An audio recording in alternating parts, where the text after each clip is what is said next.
10। हठयोग, कर्मकांड और जाति व्यवस्था की निस्सारता।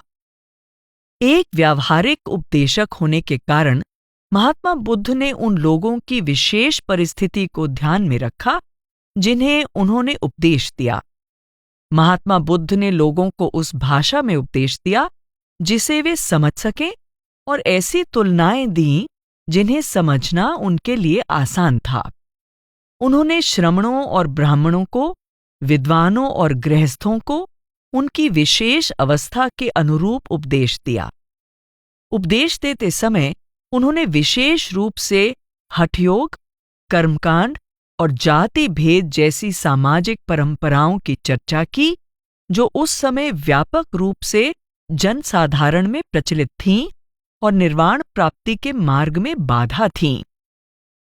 हठयोग और कर्मकांड की निस्सारता। बौद्ध धर्म के अनुसार अष्टांगिक मार्ग ही दुखों की समाप्ति और निर्वाण पद की प्राप्ति कराता है। यह एक ऐसा मार्ग है जो खोखली धार्मिक क्रियाओं यानी कर्मकांड तथा विषय भोग और हठयोग की अतिशयता का निराकरण करता है। इसी कारण बौद्ध धर्म को प्रायः मध्यमा प्रतिपदा अथवा मध्यम मार्ग कहा जाता है। बुद्ध के द्वारा दिया गया सर्वप्रथम व्याख्यान संयुक्त निकाय के धम्मचक्कपवत्तन सुत्त में निहित है। इसमें महात्मा बुद्ध स्पष्ट रूप से कहते हैं, हे भिक्षुओं, इन दो अतिवादी मार्गों का अनुसरण नहीं करना चाहिए। ये दो क्या हैं? इंद्रिय विषय भोगों में आसक्त होना जो अधम, नीच, अभद्र, पापपूर्ण और निरर्थक कार्य हैं, या हठयोग द्वारा स्वयं को पीड़ा पहुंचाना जो कष्टदायक, पापपूर्ण और अर्थहीन है। तथागत ने इन दोनों अतिवादों से परे मध्यम मार्ग का उपदेश दिया है जिसका उद्देश्य उस आंतरिक प्रज्ञा और ज्ञान को प्राप्त करना है जो शांति, आत्मबोध, बुद्धत्व या निर्वाण तक पहुंचाता है। हे भिक्षुओं, यह मध्यम मार्ग कौन सा है? यह वही आर्य अष्टांगिक मार्ग है। विषय भोग और तप के बीच एक मध्यम मार्ग का समर्थन करते हुए महात्मा बुद्ध ने ऐसे अभ्यासों की चर्चा की है जिनके द्वारा आंतरिक साधना अर्थात अपने ध्यान को अंतर में एकाग्र किया जाता है।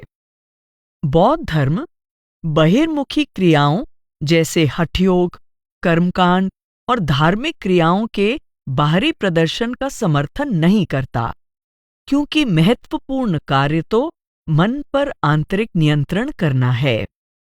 धम्म पद में महात्मा बुद्ध कहते हैं, न तो नग्न होकर घूमने से, न ही जटाएं रखने से, न शरीर में कीचड़ लपेटने से, न उपवास करने या भूमि पर सोने से, न ही शरीर पर राख मलने से और न ही लंबे समय तक पलथी लगाकर बैठने से कोई व्यक्ति निर्मल हो सकता है, यदि उसकी इच्छाओं का अंत नहीं हुआ है। इसी प्रकार मध्यम निकाय में महात्मा बुद्ध यह घोषणा करते हैं, हे भिक्षुओं, मैं यह नहीं कहता कि श्रमण होने का अर्थ केवल एक बाहरी चोगा पहनना है अथवा नग्न रहना अथवा शरीर पर धूल या राख मलना अथवा पानी के अंदर खड़े रहना अथवा किसी वृक्ष के मूल के पास रहना अथवा सदैव खुले में रहना अथवा हमेशा खड़े रहना अथवा कुछ दिनों तक उपवास रखने के बाद भोजन करना अथवा सम्मोहन आदि जादुई प्रभाव डालने के लिए मंत्र अभ्यास करना अथवा जटाएं रखना है। महात्मा बुद्ध ऐसे कठोर अभ्यासों का निराकरण करते हैं, क्योंकि इन्हें करने से फैला हुआ अशांत मन शांत नहीं होता। वे कहते हैं, जंगलों में जाकर तपस्या करने से और कंद मूल, फल आदि पर जीवन यापन करने से सच्चा ज्ञान प्राप्त नहीं होता। महात्मा बुद्ध के समय भारत में यह प्रचलन था कि पवित्र जीवन व्यतीत करने के लिए घर गृहस्थी का परित्याग करना और विशेष प्रकार का वस्त्र पहनना पहला कदम है। पाली त्रिपिटकों में ऐसे उदाहरण अक्सर मिलते हैं जिनके अनुसार सैकड़ों गृहत्यागी साधु अपने अपने गुरुओं के संरक्षण में पवित्र जीवन व्यतीत करते बताए गए हैं। इसी परंपरा का पालन करते हुए सिद्धार्थ गौतम ने राजकुमार के रूप में अपना राजसी वैभव त्याग कर एक सन्यासी का भेष धारण किया और आंतरिक अभ्यास की विधि सीखने के उद्देश्य से वे एक सच्चे गुरु की खोज में निकल पड़े।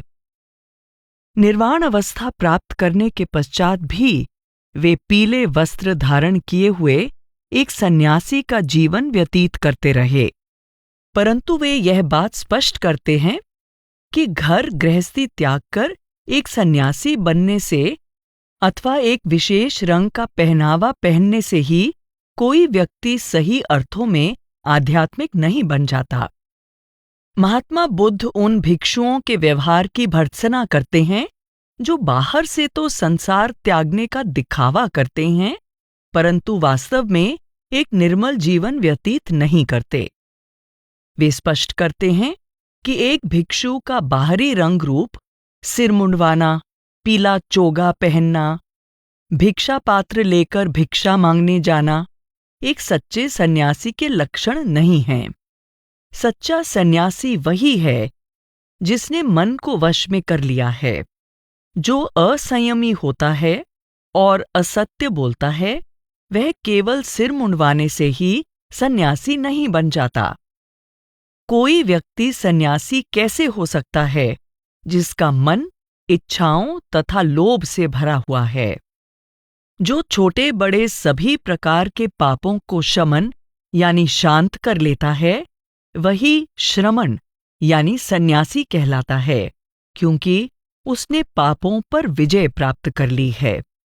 दूसरों से भिक्षा मांगने से ही कोई भिक्षु यानी भिक्खु नहीं बन जाता। बुरे कर्मों को अपनाकर कोई भिक्षु नहीं बन सकता। जो गुण अवगुण को छोड़कर निर्मल हो गया है और जो बुद्धत्व को प्राप्त कर संसार में विहार करता है, वही वास्तव में भिक्षु कहलाता है। वे आगे कहते हैं, पीले वस्त्र पहनने वाले बहुत से ऐसे हैं जो असंयमी और पापी हैं। ऐसे पापी लोग अपने पापों के कारण नरक में जन्म पाते हैं। ऐसे पाखंडियों की चर्चा करते हुए महात्मा बुद्ध कहते हैं, हे भिक्षुओं, जिस प्रकार तेज धार वाला और विषैला मतज नामक दोधारी हथियार यानी तलवार एक कपड़े में लपेटकर और ढककर रखा गया हो, मैं कहता हूं कि ऐसे भिक्षु का जीवन भी एक सन्यासी के रूप में उसी प्रकार का है। महात्मा बुद्ध भिक्षुओं को उपदेश देते हैं कि वे अपने आदर्शों के अनुरूप जीवन व्यतीत करें और गृह त्याग का उद्देश्य पूरा करें। यदि वे ऐसा करेंगे तो वे स्वयं भी निर्मल हो जाएंगे और भिक्षा देने वालों का भी भला करेंगे। महात्मा बुद्ध इस सच्चाई को स्वीकार करते हैं कि भिक्षा मांगना जीवन यापन करने का सबसे निकृष्ट साधन है, परंतु वे बताते हैं कि इसे सर्वोच्च लक्ष्य प्राप्त करने में सहायक माना जाता है। वे चेतावनी देते हैं कि जो सन्यासी के रूप में अपना जीवन सार्थक बनाने में असफल होते हैं और अपना आध्यात्मिक अभ्यास करने में लापरवाह और आलसी हैं, वे वास्तव में किसी काम के नहीं हैं। हे भिक्षुओं, भिक्षा मांगना जीविका कमाने का सबसे निकृष्ट साधन है। हे भिक्षुओं, इस संसार में ये शब्द सुनना अभिशाप जैसा है। ए टुकड़े इकट्ठे करने वाले, हाथ में भिक्षा पात्र लिए तुम यूं ही घूमते फिरते हो। परंतु हे भिक्षुओं, संघ के सदस्य किसी उद्देश्य से ही इस जीवन शैली को अपनाते हैं ताकि वे इस संपूर्ण दुखों के ढेर के विनाश की प्राप्ति कर सकें। इसी कारण हे भिक्षुओं, संघ का सदस्य सन्यासी का जीवन अपनाता है। परंतु यदि वह लोभी हो जाता है, इंद्रियों के सुख में बुरी तरह फंसा रहता है, भ्रष्ट चित्त वाला, खोटे संकल्प वाला, अविवेकी, नासमझ, अशांत, चंचल मन वाला और अनियंत्रित इंद्रियों वाला बन जाता है, तब उसे मैं चिता की अग्नि से निकली हुई एक अधजली लकड़ी के समान देखता हूं, जो दोनों सिरों से जल रही है और जिसका मध्य भाग विष्ठा से सना हुआ है। वह न गांव में और न वन में ही ईंधन के काम आती है, क्योंकि ऐसा व्यक्ति घर गृहस्थी के सुखों से भी वंचित रहता है और इधर सन्यासी जीवन का उद्देश्य भी पूरा नहीं कर पाता। वे घोषणा करते हैं, दुराचारी तथा असंयमी रहते हुए देश का भिक्षा अन्न खाने से कहीं अच्छा है अग्नि की लपट के समान एक दहकते हुए लाल लोहे के गोले को निगल लेना। महात्मा बुद्ध कहते हैं कि एक शिष्य का खान पान और पोशाक सादा और व्यावहारिक होने चाहिए, जो शरीर को स्वस्थ और सुरक्षित रखने के लिए आवश्यक हैं, ताकि वह अभ्यास के लिए अपना जीवन अर्पित कर सके। एक विवेकशील शिष्य सावधानी से सोच समझकर भोजन ग्रहण करता है, स्वाद के लिए नहीं। उसका पहनावा भी श्रृंगार के लिए अथवा सजने संवरने के लिए नहीं होता। अतः खान पान और पोशाक केवल इसलिए हैं ताकि वह अपने शरीर को स्वस्थ और सकुशल रख सके और इसे पवित्र जीवन जीने का साधन बना सके। मैंने जो भी वस्त्र निर्धारित किए हैं, वे केवल सर्दी, गर्मी, मधुमक्खियों, मच्छरों, हवा, लू, सांप बिच्छू आदि से बचने और नग्नता को ढकने के लिए हैं। क्या गृहस्थ और सन्यासी दोनों सर्वोच्च ज्ञान प्राप्त कर सकते हैं? महात्मा बुद्ध बड़े निष्पक्ष रूप से इस प्रश्न का उत्तर देते हैं। सुब यानी शुभ नामक एक ब्राह्मण विद्यार्थी ने महात्मा बुद्ध से पूछा, हे गौतम, ब्राह्मण इस प्रकार कहते हैं, एक गृहस्थ ही श्रेष्ठ ज्ञान प्राप्त करने के योग्य है, सन्यासी नहीं। पूजनीय गौतम का इस विषय में क्या विचार है? महात्मा बुद्ध उत्तर देते हैं, हे वत्स, मैं पूरा विश्लेषण करने के बाद ही कुछ कहता हूं। मैं एक तरफा बात नहीं करता। मैं किसी ग्रस्त अथवा किसी सन्यासी द्वारा अपनाए गए अभ्यास के गलत तरीके की प्रशंसा नहीं करता, क्योंकि चाहे कोई गृहस्थ हो या सन्यासी, जिसने अभ्यास का गलत तरीका अपनाया है, वह अभ्यास की गलत विधि द्वारा सच्चे मार्ग धम्म का, जो सर्व कल्याणमय है, पालन नहीं कर रहा है।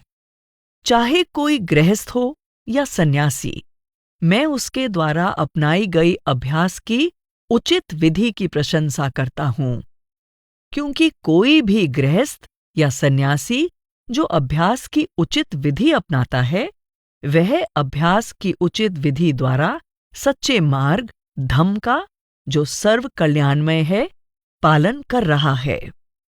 वैशाली के एक गृहस्थ विमल कीर्ति ने कई प्रतिष्ठित सन्यासियों के दोषों को प्रकट करके इस विश्वास को भी झूठा साबित कर दिया कि एक गृहस्थ एक सन्यासी की तरह उच्च आध्यात्मिक अवस्था को प्राप्त करने में असमर्थ होता है, क्योंकि साधकों के लिए मन को वश में करना और समाधि की गहन अवस्था प्राप्त करना विशेष रूप से महत्वपूर्ण है। इसलिए उनके गुरु उनके बाहरी पहनावे की ओर कोई ध्यान नहीं देते।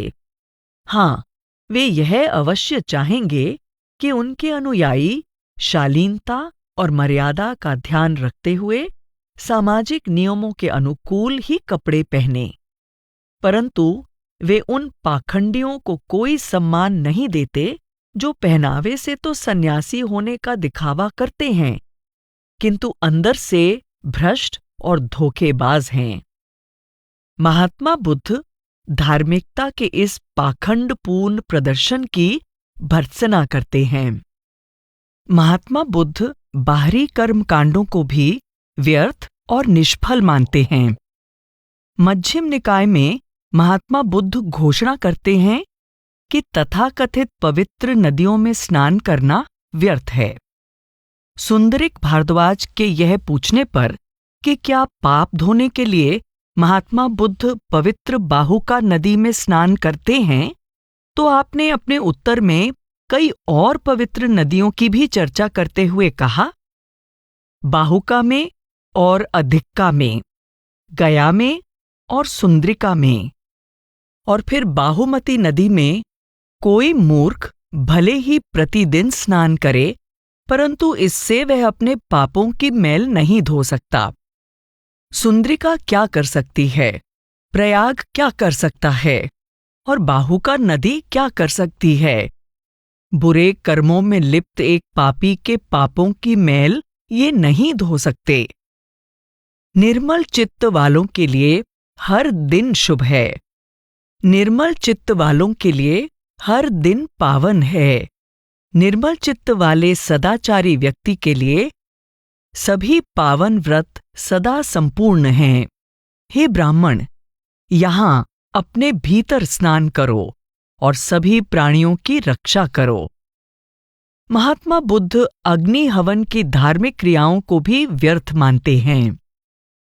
मैं यज्ञ वेदी पर कोई समिधा इकट्ठी नहीं करता, मैं केवल अपने भीतर ज्योति प्रज्वलित करता हूँ। यह ज्योति सदैव प्रकाशमान और तेजोमय है। मैं एक अरहंत यानी मुक्त आत्मा हूँ और सदा निर्मल और पवित्र जीवन व्यतीत करता हूँ। पेट्रोल रिनपोचे कहते हैं, संपूर्ण बोधि चित्त की प्राप्ति आंतरिक अभ्यास द्वारा होती है। यह धार्मिक कर्मकांड पर निर्भर नहीं है। अपने दोहा कोश यानी राजकीय गीत में सरह पवित्र स्तुति पाठ, अग्नि पूजा और शरीर पर राख मलने की आलोचना इस प्रकार करते हैं। जो ब्राह्मण सत्य को नहीं जानते, वे व्यर्थ ही 4 वेदों का पाठ करते हैं।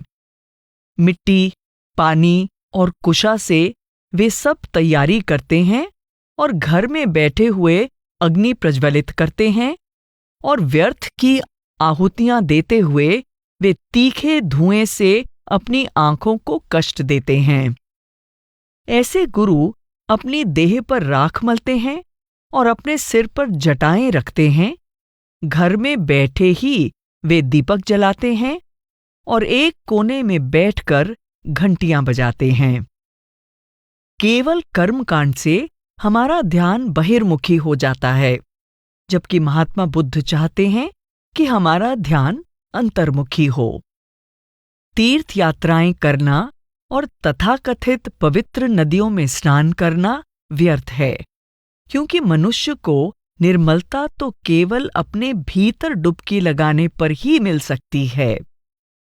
यहाँ यानी शरीर के भीतर पवित्र यमुना है और यहीं गंगा नदी है, यहीं बनारस और प्रयाग हैं, यहीं सूर्य और चंद्रमा भी हैं। मैं भ्रमण करते हुए कई देव स्थलों और अन्य तीर्थ स्थानों पर गया हूँ, परंतु मैंने अपने शरीर के समान कोई दूसरा सुखद देवस्थल नहीं देखा है। ज़ेन गुरु बसुई कहते हैं, साधारण लोग जो अज्ञानतावश अपने मन से बाहर धर्म की खोज करते हैं और यह नहीं जानते कि उनकी अपनी आत्मा स्वयं ही वास्तविक बुद्ध है, वे उन भ्रमित बच्चों के समान हैं जो अपने पिता को भूल गए हैं। यहाँ तक कि अलौकिक शक्तियां प्राप्त होने पर भी साधक को निर्देश दिया जाता है कि वह अपनी शक्तियों का प्रदर्शन न करे, क्योंकि अपनी उपलब्धियों की चर्चा करने से अहंकार बढ़ जाएगा। जिससे साधक का पतन होगा। देवदत्त का उदाहरण इस नियम को स्पष्टतः प्रकट करता है। देवदत्त महात्मा बुद्ध का चचेरा भाई और उनका एक कुशल शिष्य था। उसने अभ्यास द्वारा कुछ चमत्कारी शक्तियां प्राप्त कर ली थीं, परंतु उसे मान सम्मान और प्रतिष्ठा की लालसा थी। सांपों की करधनी पहने हुए एक छोटे बालक के रूप में वह राजकुमार अजातशत्रु की गोद में प्रकट हुआ, जिससे राजकुमार भयभीत हो उठा। इस पर देवदत्त उसके सामने एक भिक्षु के रूप में उपस्थित हुआ और राजकुमार के चौंकने का कारण पूछा। राजकुमार देवदत्त की महान शक्ति से आश्चर्यचकित रह गया। देवदत्त ने और भी कई चमत्कारपूर्ण कृत्यों से राजकुमार का विश्वास जीत लिया। महात्मा बुद्ध के बहुत से भिक्षु और अनुयायी भी देवदत्त की प्रशंसा करने लगे। कुछ भिक्षुओं ने महात्मा बुद्ध को इसकी सूचना दी, जिस पर महात्मा बुद्ध ने कहा, हे भिक्षुओं, देवदत्त की उपलब्धियों, मान सम्मान और प्रसिद्धि से ईर्ष्या मत करो। देवदत्त की आत्मिक शक्तियों के क्षीण होने की संभावना है, बढ़ने की नहीं। देवदत्त ने अपनी सारी शक्तियां खो दीं। अतः गुरु अपने शिष्यों के लिए इस बात पर विशेष रूप से बल देते हुए कहते हैं कि उन्हें अपनी आंतरिक उपलब्धियों और आध्यात्मिक अनुभवों को अपने तक ही रखना चाहिए। पाबोंगका रिनपोचे दृढ़तापूर्वक कहते हैं, आपको केवल अपनी अंतर्दृष्टि विकसित करनी चाहिए और अपने मन की अवस्था को उन्नत बनाना चाहिए। किसी भी प्रकार का बाहरी दिखावा न करो, न ही किसी को यह आभास होने दो कि आपने बहुत अधिक उन्नति कर ली है। यदि आप अपनी उपलब्धियों का विज्ञापन करेंगे तो आपके मार्ग में कई बाधाएं आ जाएंगी। यह ऐसा ही है जैसे अपने चिंतामणि रत्न के विषय में दूसरों के सामने डींग मारना। जाति भेद की निस्सारता। जिस भारतीय समाज में रहकर महात्मा बुद्ध उपदेश देते रहे, वह समाज उस समय इन 4 वर्गों में बटा हुआ था। ब्राह्मण यानी पुरोहित वर्ग, क्षत्रिय यानी शासक और योद्धा, वैश्य यानी कृषि तथा व्यापार करने वाला वर्ग, और शूद्र यानी अपने हाथों से दूसरों की सेवा करने वाला। हो सकता है कि आरंभ में 4 वर्गों का यह विभाजन व्यवसाय पर आधारित रहा हो, परंतु महात्मा बुद्ध के समय तक यह वंशानुगत हो गया था। समाज के इसी वर्गीकरण का महात्मा बुद्ध ने खंडन किया और इसे दोषयुक्त बताया। बाद में ये वर्ग और भी बहुत से उपवर्गों में बट गए, जिन्हें आमतौर पर जातियां कहा जाता है, और चूंकि इन सभी जातियों को वंशानुगत ही माना जाता है, अतः महात्मा बुद्ध द्वारा की गई आलोचना उनके समय में प्रचलित वर्ण व्यवस्था तथा उसके बाद में विकसित होने वाली जाति व्यवस्था दोनों ही के लिए लागू है। महात्मा बुद्ध स्पष्ट शब्दों में कहते हैं कि सभी मनुष्य शारीरिक बनावट की दृष्टि से एक समान हैं और वे समाज के यानी वंशानुगत विभाजन की परंपरागत धारणा से पूरी तरह असहमत हैं। महात्मा बुद्ध ने यह उपदेश दिया कि सभी में बुद्ध बनने की क्षमता है। मध्यम निकाय में महात्मा बुद्ध विस्तार से समझाते हैं कि संपूर्ण मनुष्य जाति में कोई किस्म नहीं है, जैसे कि वनस्पति और पशु जगत में ये अलग अलग किस्में पाई जाती हैं। लोगों को जिस प्रकार भिन्न भिन्न वर्गों में बांटा गया है, वह वर्गीकरण केवल नाम मात्र का और बनावटी है। खुद्दक निकाय के एक ग्रंथ सुत्त निपात में कहा गया है, अन्य किस्मों के समान मनुष्य में ना तो बालों, सिर, कानों, आंखों, मुंह, नाक, होंठ, भौहों से संबंधित और ना ही उनके हाथों, पांवों, उंगलियों, नखों, पिंडलियों, जांघों, रंग अथवा आवाज से संबंधित ऐसे कोई लक्षण हैं जो उनके अलग किस्म होने के परिचायक हों। अन्य देहधारी प्राणियों में ऐसी भिन्नता है, परंतु मनुष्यों में ऐसी कोई भिन्नता नहीं है। मनुष्यों में जो भिन्नता है वह केवल नाम मात्र की ही है। जन्म से कोई ब्राह्मण नहीं बनता और न जन्म से कोई अब्राह्मण बनता है। कर्म से ही कोई ब्राह्मण बनता है और कर्म से ही कोई अब्राह्मण बनता है। कर्म से ही कोई किसान बनता है और कर्म से ही कोई कारीगर बनता है। कर्म से ही कोई व्यापारी बनता है और कर्म से ही कोई सेवक बनता है। वंशानुगत चले आ रहे सभी तथाकथित आधारभूत भेदभावों को बौद्ध धर्म पूरी तरह नकार देता है।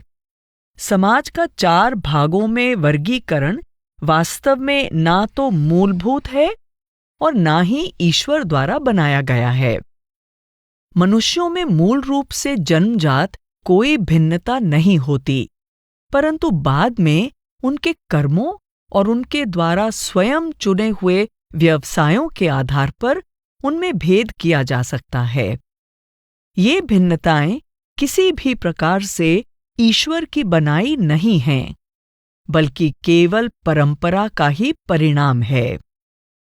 परंपरा से निश्चित की गई श्रेणीबद्ध सामाजिक व्यवस्था की विचारधारा के साथ महात्मा बुद्ध कोई समझौता नहीं करते।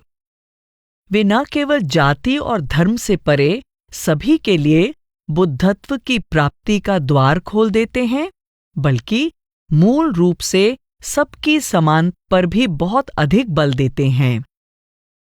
इसके साथ ही वे जाति भेद को निर्वाण प्राप्ति के मार्ग में बाधा मानते हैं। उस समय के ब्राह्मण रूढ़िवाद को चुनौती देना महात्मा बुद्ध द्वारा लाया जाने वाला एक महान परिवर्तन था, और ब्राह्मण धर्मगुरु यह जानकर बड़े विचलित हुए कि तपस्वी गौतम सभी 4 वर्गों के पवित्र होने की घोषणा करता है। एक ब्राह्मण के साथ वाद विवाद के सिलसिले में महात्मा बुद्ध ने पूछा, हे ब्राह्मण, तुम क्या समझते हो कि साबुन रगड़कर किसी नदी में स्नान करने से किसी ब्राह्मण की ही मैल साफ होती है, किसी क्षत्रिय, वैश्य या शूद्र की नहीं? ब्राह्मण सहज ही उत्तर देता है कि ऐसा नहीं है, जिस पर महात्मा बुद्ध कहते हैं, हे ब्राह्मण, इसी प्रकार किसी क्षत्रिय परिवार, ब्राह्मण परिवार, वैश्य परिवार और शूद्र परिवार का भी कोई व्यक्ति तथागत द्वारा बताई गई शिक्षा और साधना को अपनाकर इस पवित्र धर्म सिद्धांत का ज्ञान प्राप्त कर सकता है। महात्मा बुद्ध के समानता के उपदेश के बारे में कोसल के राजा विशेष रूप से प्रश्न करते हैं, हे पूज्यवर, ये जो 4 जातियां हैं, क्षत्रिय, ब्राह्मण, वैश्य और शूद्र, मान ले कि इन्हें मोक्ष प्राप्त करने के कठिन अभ्यास की 5 विधियां प्राप्त हैं। इस स्थिति में हे पूज्यवर, क्या इनमें कोई भेद या भिन्नता होगी? अग्नि की जिस उपमा का प्रयोग महात्मा बुद्ध प्रायः करते हैं, उसी का प्रयोग करते हुए वे उत्तर देते हैं, हे राजन, यहां भी मैं यह बात स्वीकार नहीं करता कि उनकी मुक्ति के स्वरूप के संबंध में किसी प्रकार का भेदभाव है। उदाहरण के लिए, एक व्यक्ति सूखे घास पात से आग जलाता है, दूसरा सूखे शाल की लकड़ी से, तीसरा आम के पेड़ की सूखी लकड़ी से और चौथा अंजीर की सूखी लकड़ी से आग जलाता है। क्या इन अलग अलग प्रकार की लकड़ियों से जलाई गई अलग अलग अग्नियों की लपटों, उनके रंगों और उनके ताप में कोई भिन्नता दिखाई देती है? राजा सहज रूप से उत्तर देता है कि उनमें कोई भिन्नता नहीं होगी। अंत में महात्मा बुद्ध कहते हैं, इसी तरह हे राजन, बड़े प्रयत्न से प्रज्वलित की गई और कठिन प्रयासों से पोषित आंतरिक ज्योति भी ऐसी ही है। मैं यह घोषणा करता हूं कि उनकी मुक्ति के संबंध में किसी भी प्रकार से कोई भिन्नता नहीं है। सरह के अनुसार ऊंची और निम्न जातियों में ब्राह्मणों और शूद्रों में भेदभाव करना असंगत है। जब मन शांत हो जाता है और देह के बंधनों का नाश हो जाता है, उस समय केवल आत्मा की सुगंधी ही प्रवाहित होती है। तब न कोई अछूत रहता है, न ब्राह्मण। नैतिक नियमों के सामने सभी लोग एक समान खड़े होते हैं। वहां जाति भेद के लिए कोई स्थान नहीं है। वहां दंड या पुरस्कार अच्छे अथवा बुरे कर्मों के अनुसार निर्धारित किया जाता है, न कि जाति के अनुसार। मृत्यु के पश्चात लोगों को स्वर्ग या नरक की प्राप्ति अपने अपने अच्छे या बुरे कर्मों के अनुसार ही होती है। प्रत्येक व्यक्ति नैतिक और आध्यात्मिक उन्नति करने की योग्यता रखता है और प्रत्येक व्यक्ति अपने भीतर सभी प्राणियों के प्रति प्रेम भाव विकसित कर सकता है, जो घृणा तथा दुर्भावना से रहित हो। मनुष्य के वास्तविक पद को पहचानने के लिए एक ही मापदंड है, और वह है नैतिक तथा आध्यात्मिक उन्नति का मापदंड। इस उन्नति के द्वार हर किसी के लिए समान रूप से खुले हैं, और इस प्रकार मनुष्य द्वारा बनाए गए जाति भेद की यहाँ कोई वास्तविकता नहीं है। प्रत्येक व्यक्ति कभी भी अपने आप में सुधार ला सकता है। महात्मा बुद्ध जाति अथवा वंशगत भेदभाव को आध्यात्मिक मार्ग में एक बाधा मानते हुए कहते हैं, हे अम्बट। ध्यान दें, यहां महात्मा बुद्ध एक ब्राह्मण युवक को उसके वंश के नाम से संबोधित करते हैं, जिसके सदस्य अपने वंश को उच्च वर्गीय और कुलीन मानते हैं। जो भी व्यक्ति जाति भेद अथवा वंश भेद से बंधा हुआ है, वह सर्वोच्च मुक्ति के मार्ग से बहुत परे है। हे अम्बट, जाति भेद अथवा वंश भेद के बंधनों को छोड़ने पर ही सर्वोच्च निर्वाण अवस्था प्राप्त की जा सकती है।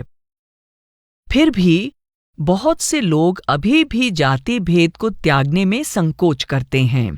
तिब्बती बौद्ध धर्म के धर्म ग्रंथ the ocean of delight for the wise में आगे दिए गए उदाहरण में लोगों को अपने विवेक का प्रयोग करने के लिए चिताया है।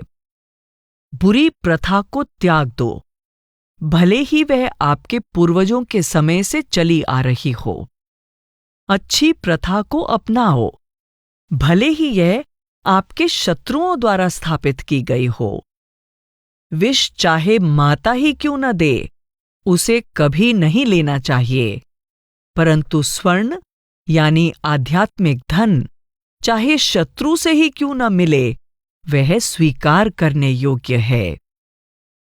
चूंकि वर्ण व्यवस्था और जाति भेद को उचित ठहराने के लिए कोई युक्ति संगत आधार नहीं है, अतः बौद्ध धर्म इन प्राचीन रूढ़िवादी प्रथाओं को बिना किसी रोक टोक के नकार देता है और ऐसा उपदेश देता है जिसमें सभी लोगों की एकता और समानता की शिक्षा दी गई है।